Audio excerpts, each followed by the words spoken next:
Honeymoon के लिए रकम न मिलने पर नौजवान मियां बीवी ने ट्रेन के नीचे आकर खुदकुशी कर ली। नौजवान जोड़े की सिर्फ 2.5 माह कबल शादी हुई थी और वो दोनों हनीमून के लिए नारायण कागान जाना चाहते थे, लेकिन बड़े भाई ने चंद दिन सब्र करने के लिए कहा। लेकिन नौजवान जोड़े ने आज सुबह हाथों में हाथ डालकर ट्रेन के नीचे आकर अपनी जान दे दी। नाज़रीन, अब आप इसे इमेच्योरिटी की इंतहा कहें या फिर ख्वाबों के पीछे भागते हर हद क्रॉस करना कहें या फिर चादर देखे बिना पांव फैलाना कहें, अलबत्ता जहां पर बहुत सारे लोगों को इस वाकये ने झंझोड़ के रख दिया, वहीं पर कई सवालात भी खड़े कर दिए। नाज़रीन, ये अफसोसनाक वाकया फैसलाबाद के निवाई इलाके में पेश आता है, जहां पर साजिद अली और फौजिया बीबी की सिर्फ 2.5 माह कबल शादी होती है। साजिद अली पावर लूम्स में मजदूरी करता है और 36,000 रुपया तनख्वाह लेता है। शादी के बाद 15 दिन ये दोनों ज्वाइंट फैमिली सिस्टम का हिस्सा रहते हैं, अपने खानदान के साथ इकट्ठे रहते हैं, लेकिन बाद अज़ां वालदा ने बाकी बहन भाइयों की तरह साजिद अली को भी अपना हिस्सा देकर अलग कर दिया कि आप इसके बाद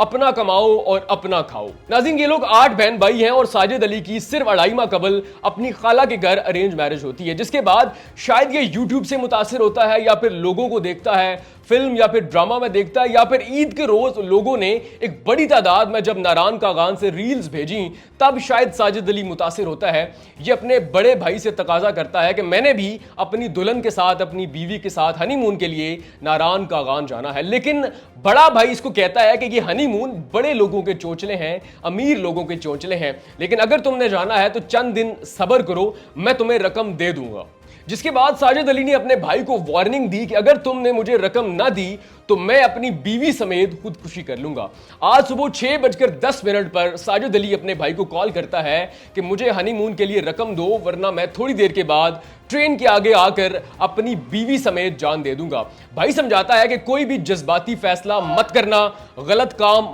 मत करना। लेकिन सिर्फ 10 मिनट के बाद 6:20 पर साजिद अली अपनी बीवी का हाथ पकड़ता है और ट्रेन की पटड़ी के सामने खड़ा हो जाता है, जहां पर दूसरी तरफ से तेज रफ्तार ट्रेन आती है और दोनों मियां बीवी को कुचल कर गुजर जाती है। साजिद अली के बड़े भाई के मुताबिक ये दोनों सुबह चारपाइयों से उठे और उठकर बाहर की जानिब चल दिए। मुझे लगा शायद ये दोनों सैर के लिए जा रहे हैं, लेकिन मैंने सोचा भी नहीं था कि मेरा भाई हनीमून के लिए इस कदर जिद करेगा, इस कदर पागल हो जाएगा कि इतना बड़ा कदम उठा लेगा। नाज़रीन, इस नौजवान जोड़े की लाशें उनके आबाई घर में पहुंच चुकी है और पुलिस के मुताबिक यही लगता है कि नौजवान जोड़े ने खुदकुशी की है। लेकिन बहुत सारे लोग ये भी कह रहे हैं कि हनीमून के साथ साथ इस नौजवान जोड़े का मसला गुर्बत भी था। नाज़रीन, जहां पर इस वाकये के बाद खानदान में और इलाके में कोहराम मचा, वहां पर कई सवालात भी खड़े हुए कि नौजवान नस्ल अदम बर्दाश्त की किस नहज पर पहुंच चुकी है, ख्वाबों के पीछे नौजवान नस्ल किस कदर पागल है, और फिर यूट्यूब ने और यूट्यूबर्स ने रही सही कसर भी निकाल दी। आप अपनी जिंदगी जिए, लेकिन जब आप बड़ी बड़ी पुरताइश जिंदगी गुजारते हैं,